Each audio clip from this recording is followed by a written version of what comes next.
This is a super iffy target. Right now I have it in 19 sensitivity, all metal. I don't know if you can see the screen very well.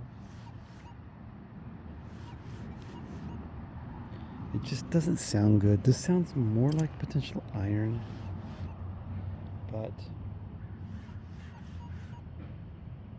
that's at 19. Now if I crank that up, you get more red.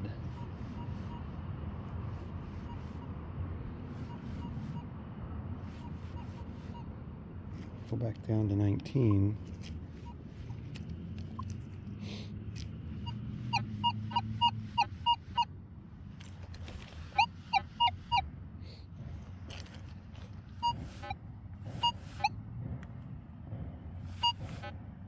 So good this way, iron this way. A little bit iron on the backswing, it seems like. There you can hear it. Like I said, this one's super iffy.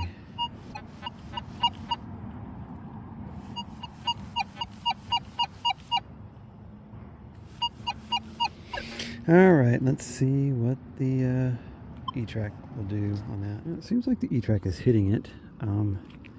Let's see. It's a 24 sensitivity and just everything the way I normally run 22 sensitivity on E-trac, but since I run this at 24, I decided to be equal with this one at 24, even though that one has that boost, but not to be picky. It's there on this type of, on that side swing, not so good. Probably would miss it there, but this side, you get it. There's a little bit there too. But it's telling me, okay, 1542. This is the only direction it comes in really good. 2046, 2449. It's kind of reminiscent of iron a little bit. 4040 or 440.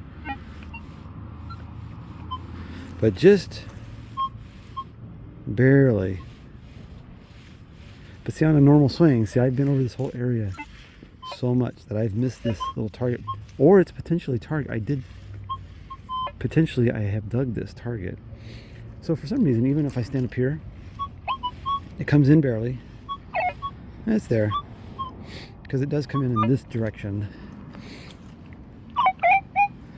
But it's weird that it's kind of quiet in this one, and even when I go up here, the opposite, it's there. But see, it's not as, you know, this is picking it up better and all the way around. Like all the way around it, I'm getting a tone with the Manticore, with the E-trac. I got it in just 50% one way. And the reason why I've been over this little area is because this is one of the areas right in here where I've picked up one of my deepest mercury dimes ever. And it was probably 10 or 11 inches. So I have hit this area really good, looking for those really deep signals. This one, we're going to find out in a second here what this is. It should be easy digging. If I remember right over here, unless this tree gives me problems, but it should be pretty easy. Most of this field is waterlogged, so probably stuff goes deep, but any hoot. Let's see if we have iron or if we have a coin. So the other differences between the two, besides being probably what, age-wise, this guy came out, what, 2009, 7, something like that. Can't remember exactly. I mean, I bought it used in 2012. Maybe it came out in 2010. But so we're looking at an age difference of maybe 10 years between the two, and they run the same price. Since I added that little battery on there, weight-wise, they're pretty close to the same, actually. But I think the Manticore is so much more, a little bit better ergonomics. It's easier to swing, hold. Take my little tile with me, and but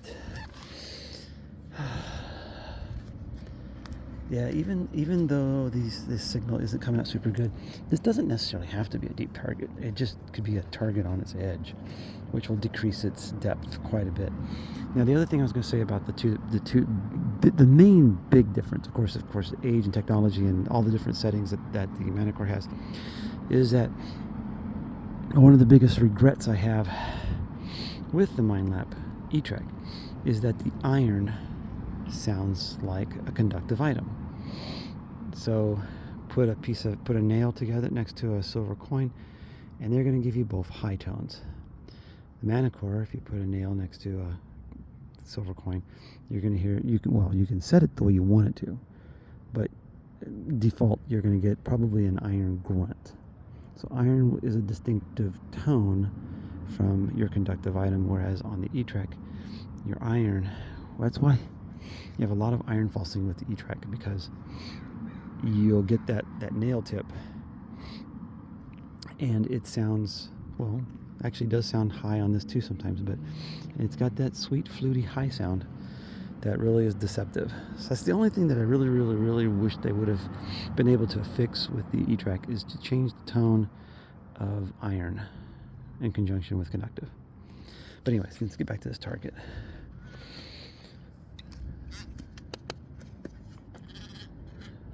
Not very deep, whatever this is. Oh, it's funny. It looks like a bottle cap, like a inside of a bottle cap, which I think it is. That's iron.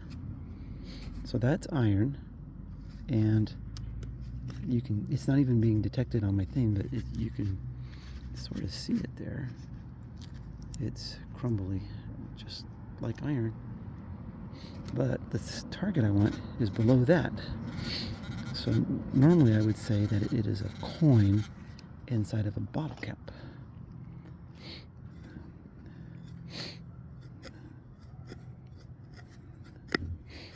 But is it a coin? Because where's the rest of that bottle cap too?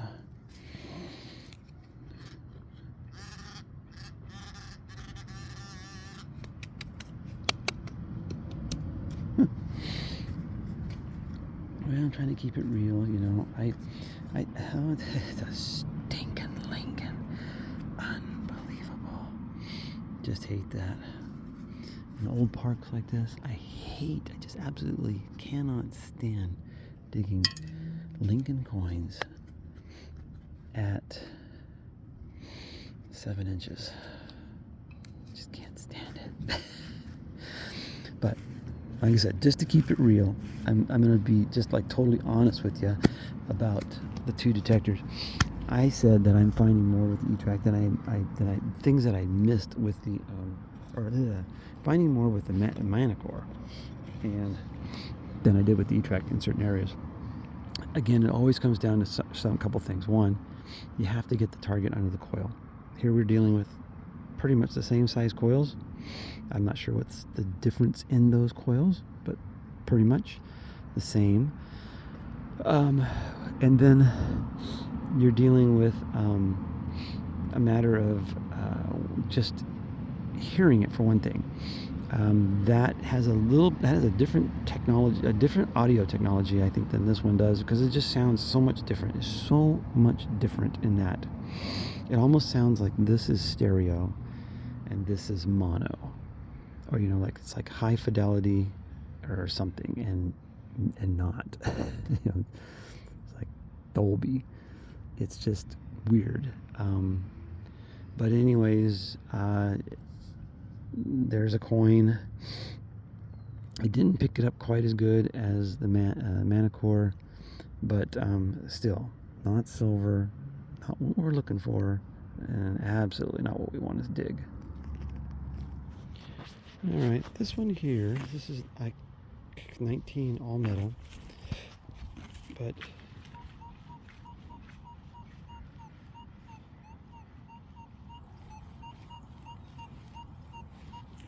See how it's getting pretty long there.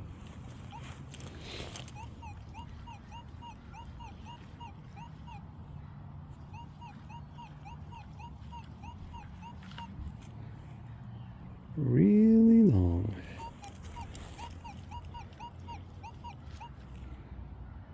And I'm going to put it up to 24 cents. Put my discrimination back on.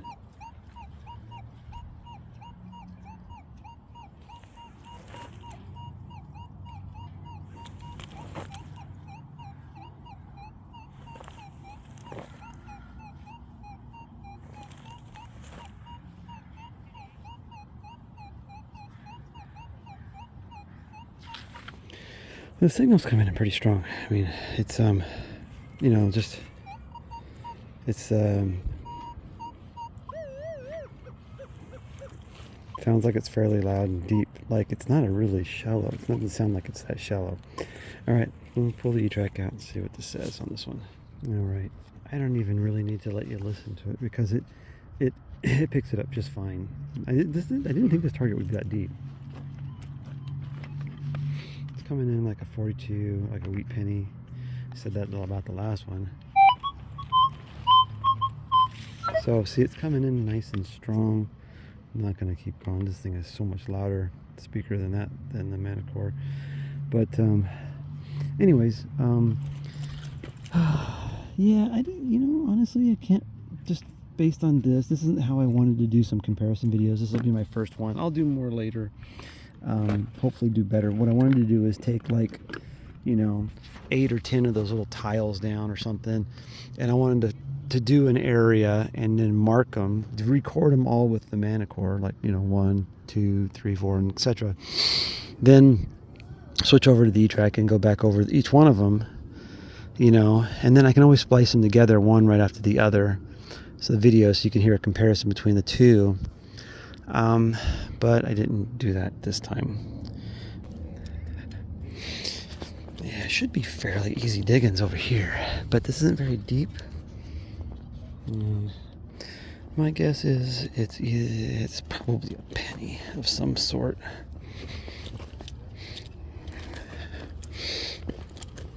But you never know until you dig it. We're getting in the dirt that I like. This isn't the black dirt, but I do like this dirt. It's crumbly. So yeah, see, it wasn't very deep at all. Not very deep at all. Probably only like 4.5 inches. So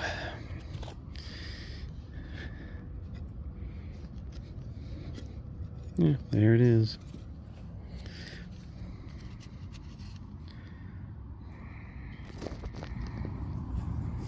Well, this one,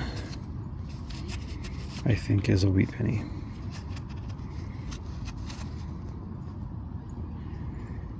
All right. On to our next one. Well, I kind of stopped doing some comparisons. I think the E-trac will be able to pick up almost anything that this picks up, at least in the sensitivity level that I'm working at with 24. I'm not sure if the E-trac would be able to keep up to it if it was going deeper, even higher. But most of the signals that I've gone over, they were iffy, but not super iffy. I've had some that were worse sounding than what I've gotten today. And this particular target here that I'm at, I saw a glimmer of it, which is why I'm recording. This wasn't giving me a super high tone. I thought this is probably a shallow dime. So I wasn't really concerned about it being silver. But I was rubbing my probe over and I saw something weird right there. So I pulled the camera out and it looks like a little, see, I didn't see that part. It's an earring. Well, that's pretty cool. All I saw was the little thing that looked like a stone, and then ends up being I'm gonna guess that that's 925.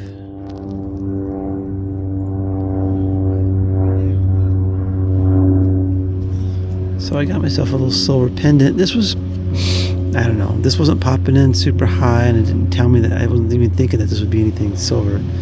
Probably because it's not a perfect round target. But I will take that any day.